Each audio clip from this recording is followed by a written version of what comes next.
Welcome to the EarthWorks podcast, where our team will share the jargon of carbon with many of the turf friends we've met over the past 35 years. Hi, everybody. This is Kevin Hicks with another EarthWorks podcast. And I just, before hit the record button, I pointed out to my guests that I believe, and somebody's going to correct me and send me a text later on, but I believe Charlie Aubry, the director of agronomy at Eastlake, is my first guest as a former employee. He was an intern for me in a really, really rocky year of 2008. We had all kinds of crazy stuff that went on, but seems like a generation ago, doesn't it, that you and I worked together? It does, yeah. It's insane how fast that time went and where we're at now. But it was a good time. Yeah. It was a Yeah, long time ago, but it was a good time. it was. And the other intern we had that summer was from University of Georgia, and it's ironic now that you're in Georgia and he's back in Georgia again too. So It is. I don't know if you guys keep in touch at all, Yeah. but yeah, good pair. That was a fun summer for besides a couple of tragedies and some other rocky stuff. Were you still around? Uh, I guess the market crash was after you had probably got back to school, right? Yes. Yes, it I was. think it was, yeah. Yep. Yeah. Right So after I went back to school. you missed that whole mayhem. That was that's going to be in my book someday, the way that was handled at our former place of employment. It was Okay. crazy, but Huh. we won't get into that. But I want to thank you, Charlie. I'm excited. I've got a couple of questions kind of prepared for you. You promised probably to maybe throw a zinger or a memory in that that I've forgotten about, but um, I kind of want to start at the top. I mean, you've been in the business a long time. You've actually got some family history that I want you to talk about in the industry, which is kind of how we met. Yeah. Uh, but let's let's start with where you grew up, where you went to school, how you got into the industry, stuff like that. Yeah, I mean, I grew up in Southeast Michigan in Rochester Hills. It's about 45 minutes north of Detroit. Okay. Um, and yeah, I grew up there my whole life. All Michigan was all I really knew. And I had an uncle and his brother that were both superintendents at public courses in Macomb County there.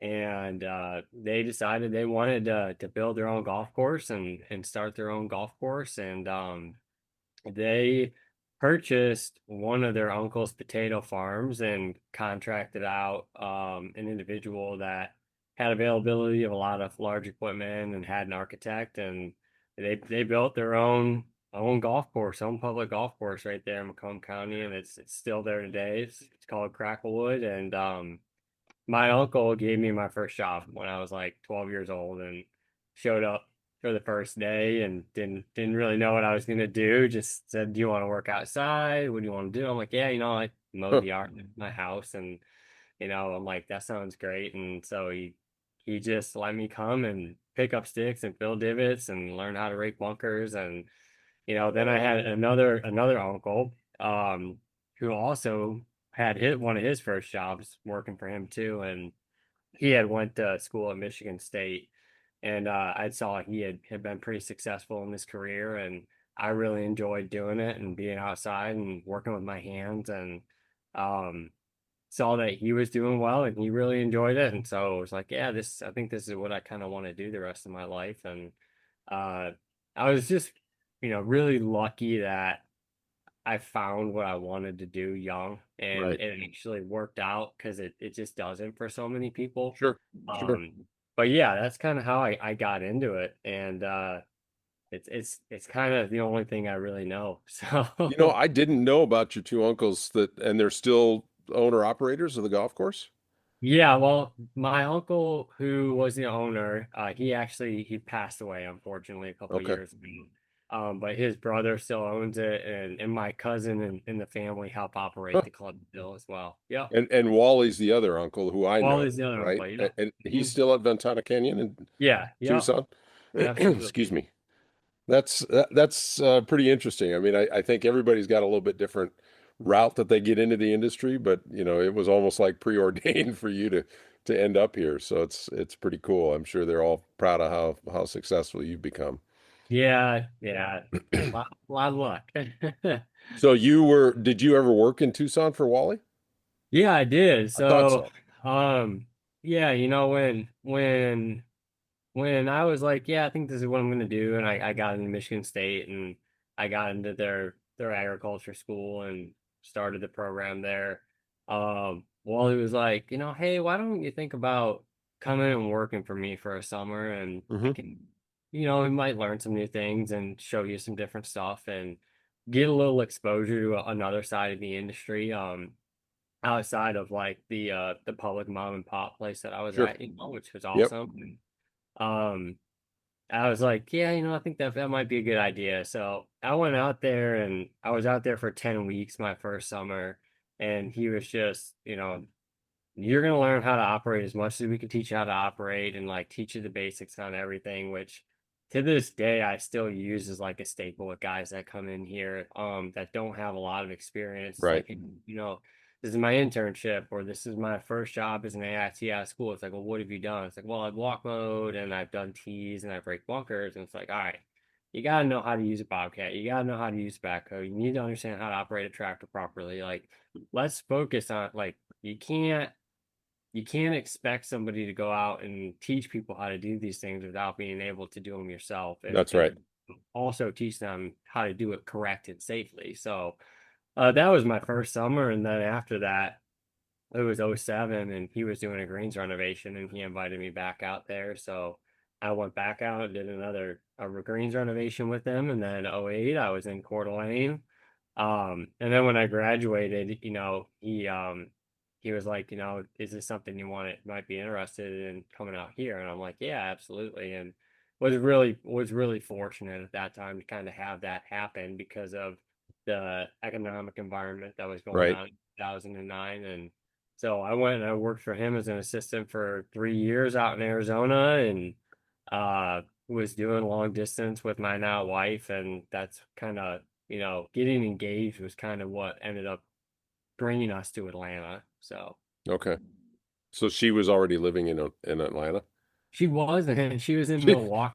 just found a job or something and moved Yeah, we that were way. like, all right, where are we going? And there were a few options on the table, and I interviewed at Atlanta Country Club, and I got my first job in Atlanta here, and yeah, she came along with me. So Cool. and kind of got here and just fell in love with the Southeast and just the environment and the seasons you get, and you have winter, but it's a joke compared to summer, Compared to Michigan.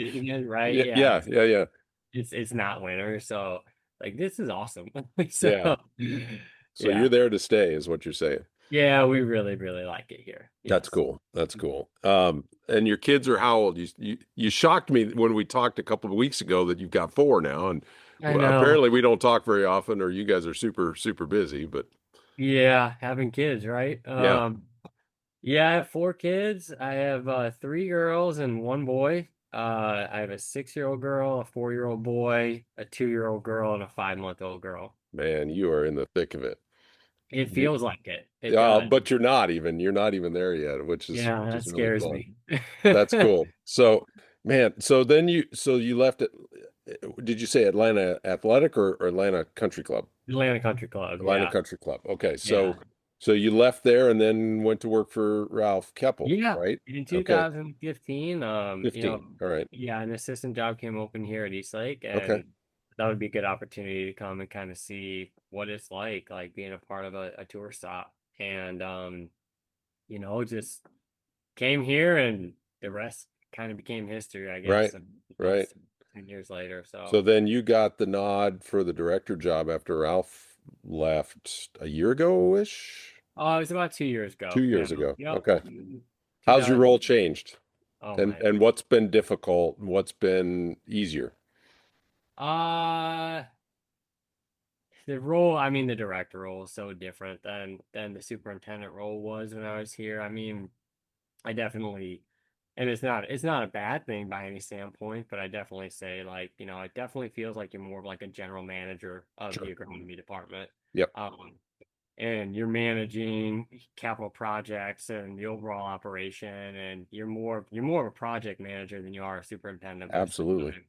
And you know, my last job being a superintendent here, it was more of like, okay, this is what I went to school for. Like this Yep. is it's fun, this is awesome. You know, like really managing the ins and outs of the operation, and you know, the difficulties are like letting go and putting your trust in people. And you know, luckily I have an amazing team of guys underneath me that just makes doing that a lot easier than it would be in other Sure. circumstances. Yeah. You know, they'll laugh. You know, it's hard not to be a little bit of a control freak when you know we do what we do. So you know, Yeah. that's definitely been the more difficult side of things.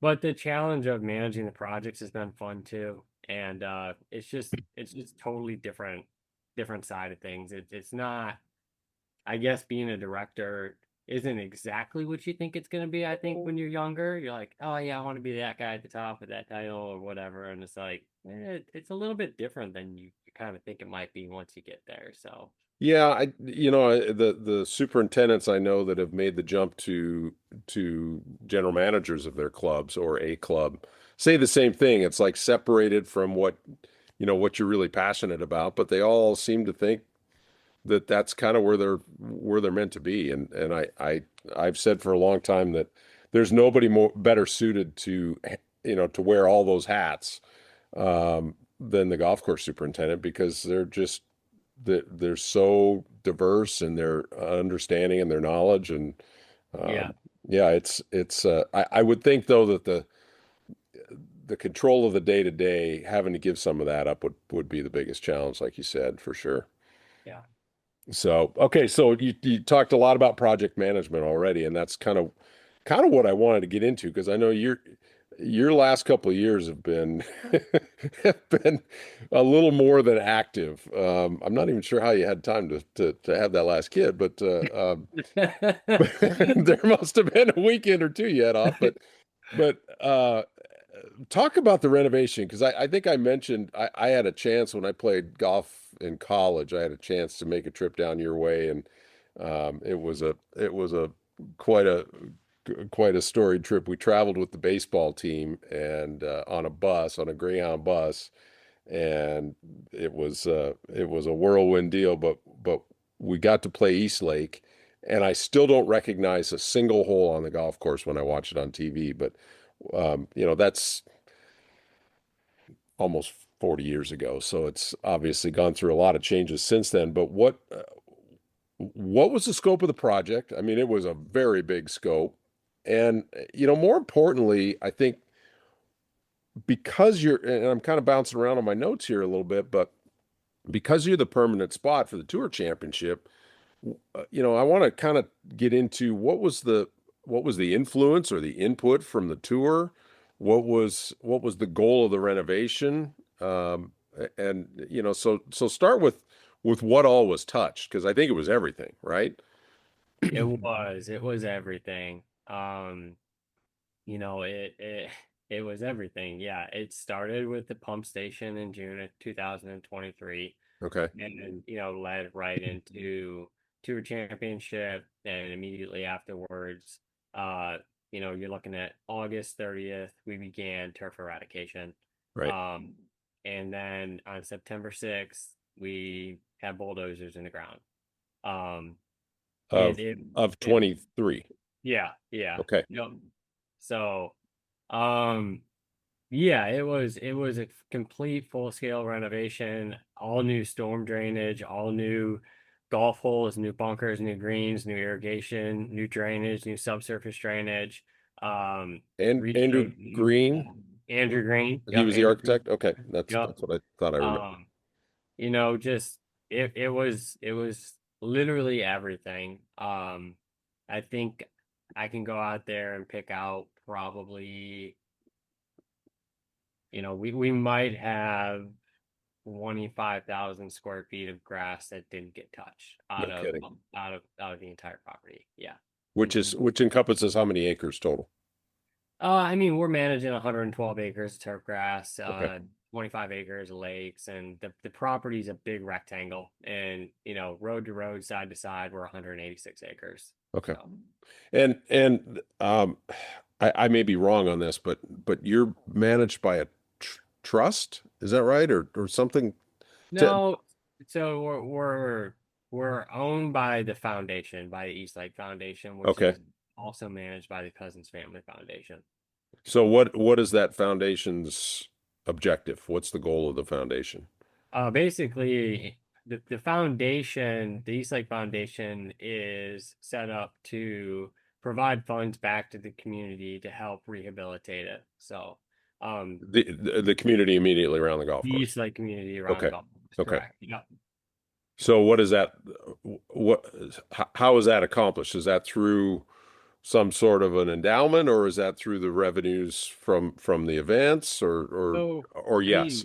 mean, yeah. So it's not surprising that you don't recognize a hole when you watch it on television because of course got flipped, but B, even when it was renovated in '94 by Reese Jones and Ralph, um, a lot of the holes changed and the layout changed a little bit, and um, they utilized some history a little bit in there, and there was probably some tree removals at that time and so on and so forth. But then this year is totally different. But in '94, when Tom Cousins purchased these like golf club, uh, he he built a business model with the idea that we would use the proceeds from the golf course to help rehabilitate the community, Okay. and help the community kind of become thriving again, and a positive community for you know the whole city per Sure. se.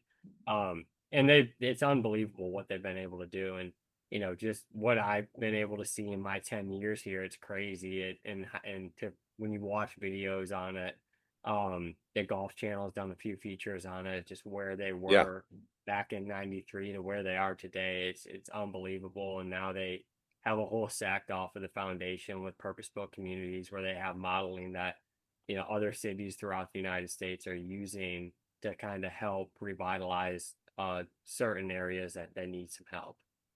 Well, I think in general, our industry doesn't do a good enough job of tooting their horn as far as, their support for their communities and charities in general. And I think, the stories that we see during the telecast of what Eastlake has done for the community, it's really inspiring. It's pretty cool. It's got to be great to be a small part of that, I'm sure.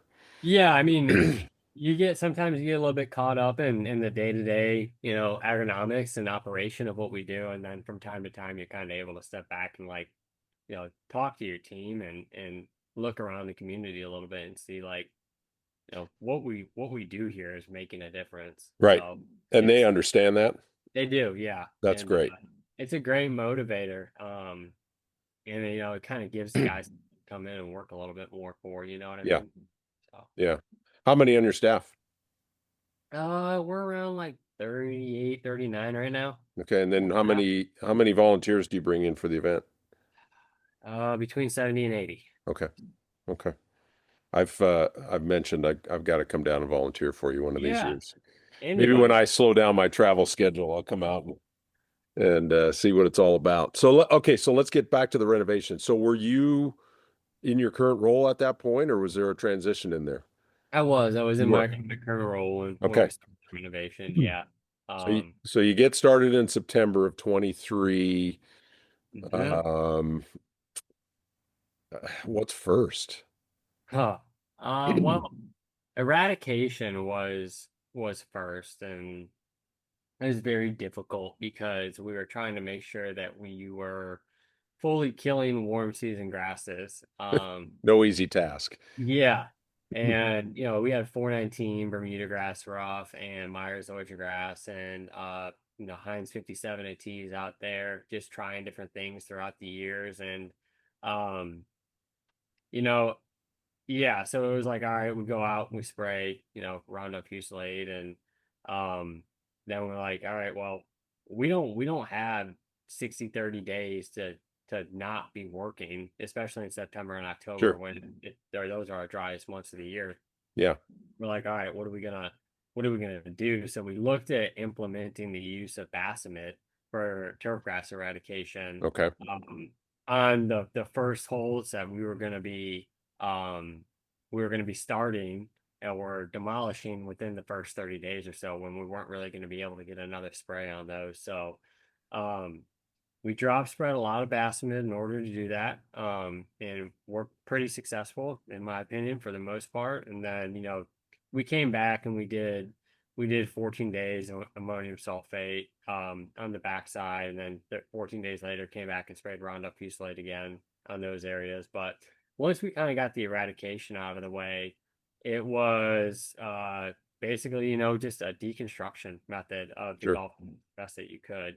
Um, and we had Total Turf Golf Services in here that was doing the renovation for us. And you start with stripping grass, and that was kind of like one of our first challenges, was that you didn't have we didn't have time for the grass to decompose and the thatch to decompose. So Right.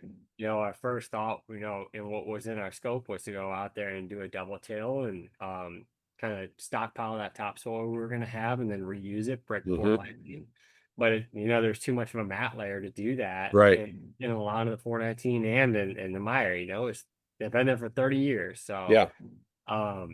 we actually came up with the idea, and Mark Langner's company helped us out a lot, Professional Turfgrass Services, and they came in and we decided that we were going to phrase mow everything first. So we The whole phrase place? Yeah, well, we phrased all the stuff that we needed disturbance on before we double Oh tilled my it. Yeah. gosh. So anywhere we knew we weren't going to get a good till, we phrase mowed, and then we double roto tilled, and it looked like a farm field. Like, it was Okay. so it came out really good. And at that point, we stockpiled and we started our grading. Um, we had to go in and pull all the sprinkler heads out and cap the old irrigation system. And Was man, that going to be redone during the process? yeah, It yeah, was. Okay. yeah. So Okay. we did all that. That was designed by Tony Altum and installed by Leibold. Um, and yeah, so once grading started, we finished that up, and we started right out on hole 8. The sequencing had a lot to do with where we were able to get water with our old pump station Sure. first. Sure. And so we started on 8, and we also ended up having to do a full well, we did a lake edge treatment around our entire 25-acre lake, which was kind of like a design that Andrew's kind of come up with that worked really, really well. What does that mean? It's like a pyromat geotextile fabric Okay. that gets 12 or 10 feet wide, and you cut a keyway in and wrap it on your lake bank, and then stack sandbags on it. And you kind of figure out what your desired height's going to be of exposure, whether you want 6 inches or 12 inches. We have a pretty big lake here, and we get a lot of wave action, so we did a 12-inch exposure on it. Okay. Kind of wrap those sandbags back and cut it into another keyway, and topsoil at 4 to 6 inches, and plant right up to the edge. And Got it it. works great. It's a clean look. It's a dark green color, so it looks really nice against the water. And then we also, one thing that used to be famous about East Lake was, much like your I don't know, what do you call that? Your driving range in the lake, right? Yeah. You had to hit over a lake on the driving range when you got here. So your Okay. shortest shot was like 110-yard warm up. There was no chip shots or anything like that. So Got it. part of the renovation was filling the lake, and in order to do so, we had 3 to 4 feet of sediment that had accumulated in the bottom of that pond that we needed to get rid of. So we had to hydraulically dredge that out. So we hydraulically dredged like 11,000 cubic yards of sediment out of our lakes and ponds. Wow. Had to store that, and it was treated with a chemical compound to help it dry quicker, because everything was about time for this project. Yeah, because right? you're looking over your shoulder knowing that August is coming up, and Right. you don't have an option not to host the event. Right. And so if anyone who's ever done the hydraulic dredge before knows that you gotta let that stuff sit in a bag forever Right. before it dries down enough. And by using this compound, it's supposedly dry enough in, Huh. 3 weeks or so. But, I don't think we cut the bags until probably 90 days after we did it. But it was all the material was workable the way that we needed it to be. But that was another level of complexity that was added on. So you Yeah. reused all that for construction.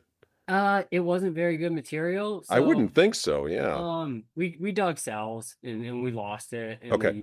we sell dirt in other places. Your choice of words is excellent, Charlie. Very polished.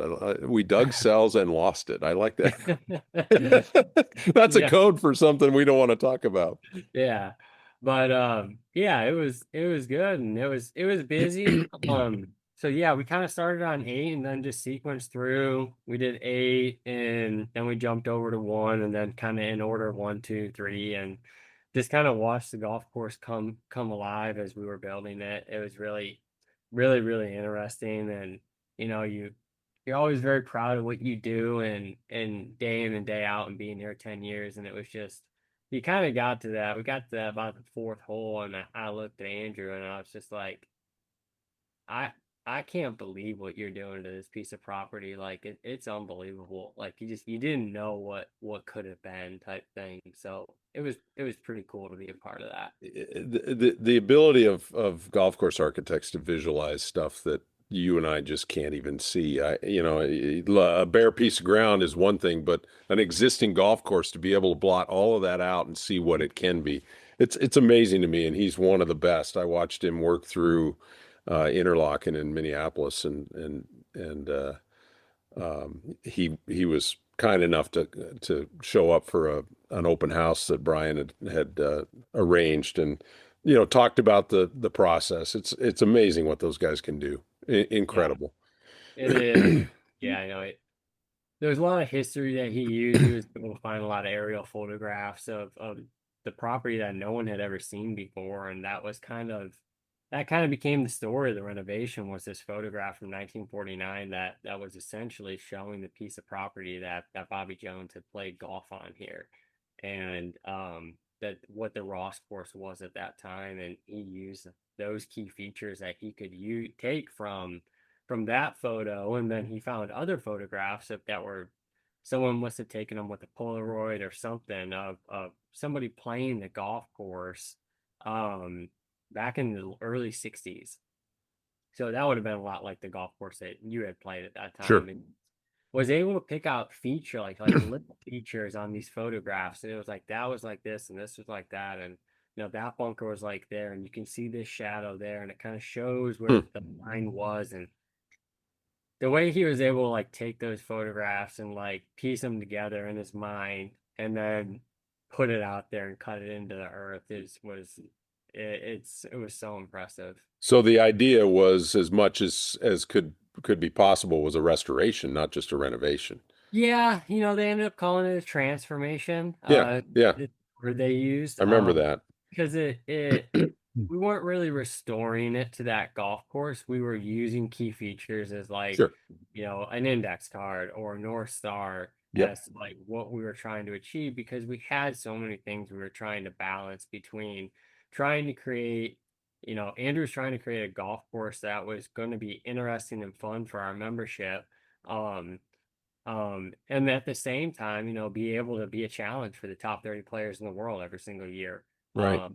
And then also draw a lot of historical aspects from those photographs and from the Ross design and implement those into his design that he was using too. Um, and the way he did it was just it was unbelievable and very unique and um the greens complexes are just so interesting today and the vision that he had to create those was it's pretty special out there. Yeah. So how long had you been working on, I would assume you look at new grass selections and things like that. How long did that process take you? I assume you were ready to go before the first shovel went in the ground. What did Yeah, you end up choosing? yeah, we had worked on grass selections for 5 years I and assume so, yeah. um, we had a short grass there, a short game area over between our 14th and 16th hole that got green lighted on in 2019 to rebuild. So we kind of used that as like a test for like, you know, our our root zone mix that we were going to use, and our drainage infrastructure, and how we were going to build these, and on what centers did we want them to be. And we're going to put a perimeter drain in, and let's set this up with sub air, and let's try these new bunker liner that we might be interested in Right. trying. Now let's lay out some trial grasses. We had 4 different ultra dwarfs that we were looking at. It was always kind of like, we need to be ultra dwarf. We're hosting a tournament Sure. at the end of August.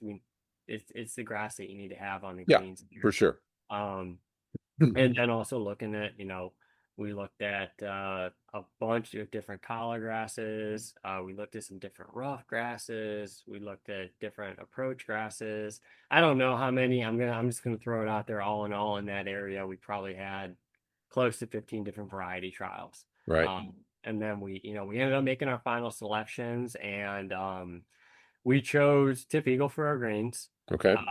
And we chose Prism zoysia grass for our approaches and our chipping areas and collars.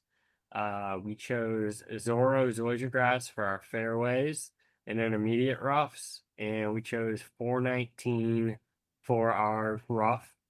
And we chose Tahoma 31 for our par 3 and range tee. So we have the ability to oversee those in the winter. Okay. Okay. So overseeding, is that pretty minimal where you are? Obviously Yeah, with yeah. Zoysia, you're not doing it. Yeah, you're not doing it with Zoysia. Yeah, I mean, in the Atlanta area, there's one course that was doing it for a while, and they did a great job with it. But for the most part, everyone's kind of focusing on heavy traffic tees and range tees in the Sure. winter, just to kind of Yep. we put the Homa 31 out on our targets on our range too, and we overseed those just for color interest mostly. But That's a lot. I mean, on one golf course, that's a lot of different varieties. Are they all treated differently from a fertility and a management perspective, or do you try to standardize as much as you can? I mean, you try to standardize as much as you can, but certain things are very finicky. Like Prism is a low end grass. All his orchards are low end grasses, but specifically Prism, we're trying not to push too much top growth on it. We try to, but it's really meant to be a greens grade Prism, and we try How low end? like less than half a pound a year. Oh, no kidding. That low. Yeah, yeah. Okay. Just like All, a lot of micronutrients. got it. Feedings, yeah. Okay. And the Zorro were around like a pound and a half to 2 pounds on of N. Okay. A little bit higher in K. They're all on pretty aggressive fungicide programs because of the environment that we're in, and because we're stressing them pretty hard and Right. trying to maintain this at as close to tournament conditions as we can be Sure. year round. But that Prism is we mow it at 215, and the actual is around 175. So it's just totally different than anything else that we've ever been managing here before. And honestly, it's been the biggest learning curve for us. Mm-hmm. The whole thing is a total learning curve for us right now. So the Prism is what's on your fairways. The Prism is the approaches and the chipping areas. Oh, okay. Okay. But they're pretty expansive. I mean, we have 5 acres of it. Okay. So that's tight. Yeah, it definitely moves the ball. I don't have that game anymore, Charlie. I think I'll be using the flat stick a little bit. Well, that's the thing. That's the thing that Andrew is great about in these areas. It gives those people options to have that ability to pick the ball with a wedge, or do you want to try to knock it up there with a hybrid or a 7-iron, or maybe you just pull out the flat stick and putt it from 30 yards out. So. I had an architect tell me one time, and it really made sense. I had created a couple of those little bump out areas and did it on my own, and he came out for a visit and said, "Well, hold on, stop the cart for a minute. What? I didn't put that there. Did you put that there?" I thought, "Oh boy, I'm in trouble." He goes, "I love that." He said it confounds the low handicapper. And the high handicappers, which you tend to cater to, they just take out the putter and hit it. Mm-hmm. And I thought, okay, well, I dodged a bullet there, but he made a great point that, it's only the guys that are thinking about their ground game that really creates a struggle for them internally. But Absolutely. Yeah, it. Optionality, right? Yeah, exactly. Yeah. Optionality. Okay, so uh, tour influence during this process. I mean, did they have a lot of input? You're such a unique site with that relationship. Or was it just kind of something that Andrew knew he needed to take into account, I guess?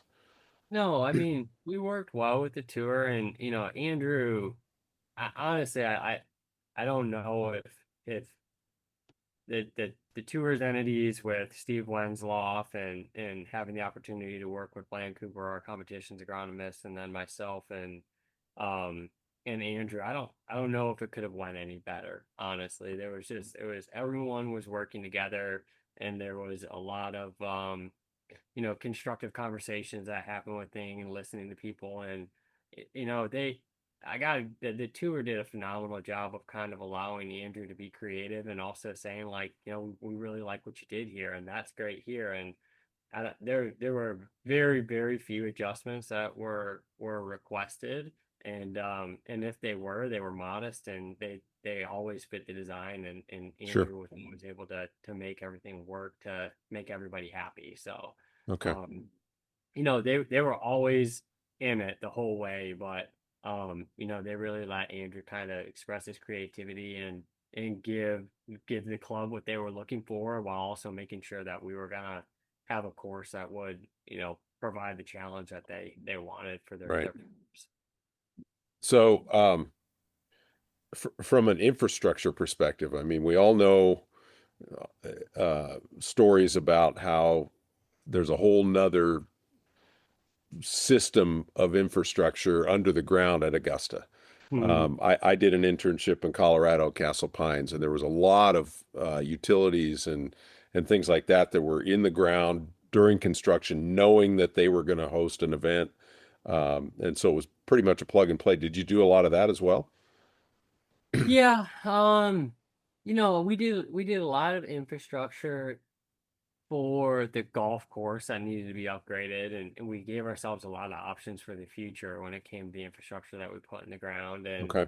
there's sub areas out there. There's hydronic capabilities out there. um as far as like what the tournament needs, like we did take into consideration like where they may have certain builds and whatnot. And they kind of told us what they were thinking about potentially going into it, so we would have an idea of where things were going to get built out at. But a lot of what the tour needed and what we needed, like that kind of infrastructure was for the most part here. Um, Okay. and there can continue to be some upgrades when it comes to like power and whatnot, but that's one thing that having the tournament for 23 years before this renovation was really useful. Was like, they've continuously done power upgrades around here. So when you're looking at doing things like sub-air and hydronics, there's always that question of like, where are you going to get your power from, Yeah. right? And Got it. there's transformers everywhere out Right. there. Right. So, Huge so advantage. that's not a huge deal for us. So Yeah. Okay. Yeah, it's interesting. And the scope of those events seems to change so much year to year, and typically they're growing every year, so you can't future proof some of the needs from that respect, I'm sure. yeah. Um, so okay, so now you're into so you started grassing, I'm guessing February, March. No, we started grassing in, I don't know, it was the third week in November. You're kidding me. No, we dormant grass. But you're still eradicating in September, and you're already ready to go. And so there wasn't as much dirt moving per se in the large acreage, or there was. There was a lot of dirt Okay, moving. so I totally don't understand what went. You Yeah, guys I were just mean, going it hard. was a lot, I mean, Yeah. and it, like I said, just huge props to the team that was put together for the whole project. But we had, at any given point in time, we had, you know, up to 13 contractors working on the project. Jeez. Um, that being from Total Turf being the primary golf construction contractor to Leibold being the irrigation contractor to we had another large company, Armorco, that was doing like lake edge treatment, and we had tree removal companies on site. We had stream bank restoration companies on site. We had landscaping companies on site for doing like screening projects, and at the same time we had uh building construction companies on site, building comfort stations and redoing halfway houses and redoing western elevation of the clubhouse. Did you get an honorary baton since you were just the conductor in this whole thing, this orchestra? Uh, no, I did not. I did not. It definitely felt like that at times, but Or but maybe a Harry Potter I'm gonna wand? name drop a little bit, but huge props to like Andrew and also his project manager Bill Mahosky, like their ability to keep us coordinated and on time and on structure and just make it like you said, like playing conductor between all of it. Yeah, I've been a director for, a few months at that months. in time. Well, welcome Knew- aboard, Charlie. Right, knew the property really, really well and understood what the project was, but just having their support and help, like Yeah, they were unbelievable to work with, and Chilling and Elmore with Total Turf, without those guys, the project doesn't get done. 100% doesn't get done. man. So you're already grassing in November. Hmm. So, and again, your event is in early. Is it early August? Yeah, I think it was like August 21st last year. Okay, okay. So, So, okay, so I mean, my head's spinning right now. I didn't realize how compressed that was, Charlie. So, um, contractors start pulling off the site. So now you're in. I mean, you're into tournament prep mode and growing mode at the same time. yeah, I mean, we're Jeez Louise. so we have tournament contractors on site doing hospitality, build out scaffolding, Which takes how and long for your event? usually it's 3 months build up. Okay. We had to condense their schedule because of the build, Hmm. but they're there building out in basically June 1st. Um, Jeez. maybe a little before. So Right. they're building out, and we still don't have parts of the 18th hole or the range finished yet. Unbelievable. Yeah. And so yeah, it was busy, we basically yeah, September 6th, basically full grassing completion was done like June 2nd. And Total Turf was off site. I think they moved the whole out of here around June 19th. So Dang. So you're full on but yeah, I tournament mean prep at that it point. was definitely one of those things where you were tournament prep with, doing build out, you were managing growing, and the course was still being constructed and Did everything. you open the course to play prior to the event, or was We that had kind of your one grand open? very, very soft opening. Right. So, Man. yeah, we sprayed May 22nd, May 23rd, and we had a soft opening on, I think it was August 12th and 13th. We had a Okay. soft opening for the membership. And So, did you sprig everything, or you had to have every, sodded most everything, right? everything was sod except the greens. Yeah. Yeah, Yeah. the greens were sprayed. Yeah. Okay. So the last sprig went down on the greens when? On May 23rd. Yeah. That was May 23rd. Yeah. Okay. Okay. So I'm not just saying this to puff you up or anything, but year after year, the conditions on TV anyway are Yeah. are as good as anything I've ever seen, and that I've been fortunate to see a lot. So what that year in particular, what was the trick? Because I mean, nobody watching that telecast that didn't know you and didn't know the club would have known that just months prior there was just red dirt. Yeah, I mean, there's no trick. Oh yeah, Charlie, come on. It's hard work. It's just like it's hard work, and like I said, the team we have, Again, shout out Davis Watts, our superintendent, unbelievable. Been with us for 9 years. Banks Woodrick, lead assistant, been with us 10 years. Taylor Luckado, one of our newer lead assistants, has been with us for about 5 years. Jordan Sales, our second assistant, been with us for about 3 years now. Chris Lewis, our equipment manager. Yeah, Mm, want to talk about what he went through? Oh man, I think all we did top dress, verticut, aerate, roll, right. roll, roll, roll, roll again. Where's the 1.5 ton? Where's the 3.5 ton? Like all day, all we did.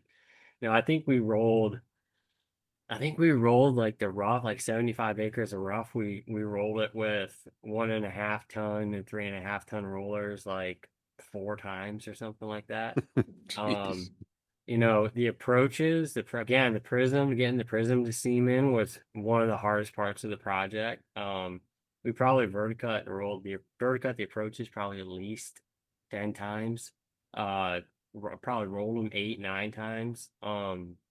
But they're amazing. And I think Chris and Kevin, you know, our mechanic shop, above all things, they went through the renovation a little short staff. They were down one guy, Mhm. and I think they ground something like 750 reels over the course of the Oh summer. my gosh. Yeah, just constantly eating through sand and just with a smile on their faces, right? Like, how do you do that? Good for them. That and you're right to call them out because man, equipment techs don't get enough love. they're Yeah, they're yeah, they constantly the good ones will constantly do it with a smile on their face, and that's incredibly important. yeah. So, But yeah, we we took the time to do, a really thorough growing program and work with our soil scientists and take a lot of soil samples to understand like what we were going to need to supplement the grass with to get it hmm off the ground, right? And um this is by no means trying to give you any advertisement, but I mean it was unbelievable what some of these organic fertilizers did to get these things going in the springtime. Like it was crazy.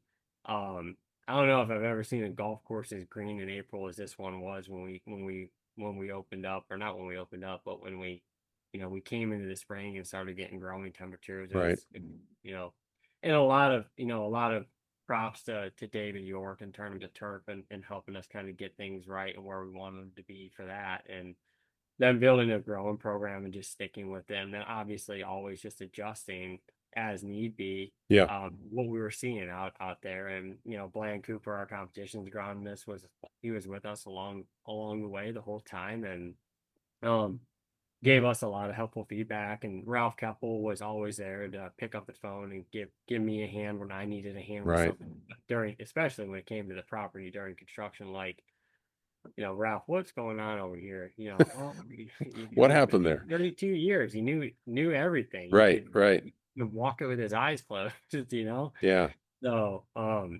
it total team effort, right? And you might have turned the TV on and what you wouldn't have known, but the guys who did it knew, right? right, And right. it was Absolutely. just and that's what it came down to, was just full investment on everybody's part to present that product.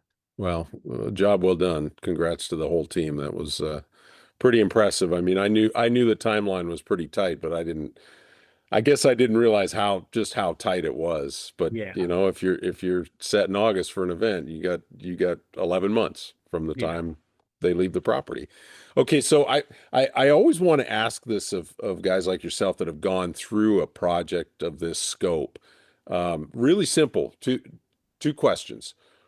Yeah. What went absolutely the best out of the whole process? And I would guess it's just the team effort. And secondly, if you could do it again, what one thing would you do differently? Mhm. That's probably a hard one to answer, but there's always Yeah, something when you look back in the rear view, like, gosh, I should have done that one piece differently or something like that. I think my mind changes all the time on what you would have done differently because you find like new things, Sure. man, we should have done this or we should have done that. I don't know, I probably the easy thing to say, what I would have done differently is more drainage, more subsurface drainage everywhere. There's no Right. such thing as enough subsurface drainage, No, no, especially not where you are. right? Yeah. Um, and that's definitely one that, we came back this last winter and we put a hurting on drainage, and it's made a big difference this summer. Um, and what one thing went perfectly, I just think it was the whole team, the whole construction team's buy-in to the project, Yeah. and just understanding that. I think we were all, whether it was, Shalene Elmore, who was a construction company owner, and has been around in this industry forever, as well as Andrew. We were all in kind of uncharted territories for everybody, you know, Right. and and we knew what we were up against, and that timeline of the tour championship and needing to have things grassed at, you know, X date, June 1st, to give us the ability to grow it in and create the product that it needed to be.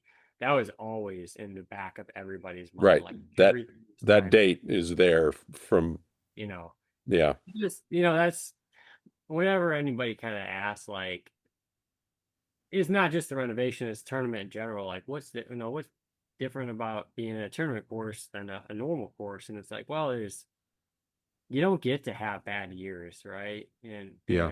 you do, but you got to do your best. It's not like, oh, the rough was different, not great this year because we got a lot of rain and we didn't get a whole lot of sun and temperatures weren't really warm. It's like, no, you got to figure out a way to make the rough play good. Like, no, there's no It's just going to like, be warm. That's all there is yeah, to it. right. It's like there's no like, Yeah. oh no, it's just sorry, it's just not good. It's like, no, you got to figure it out.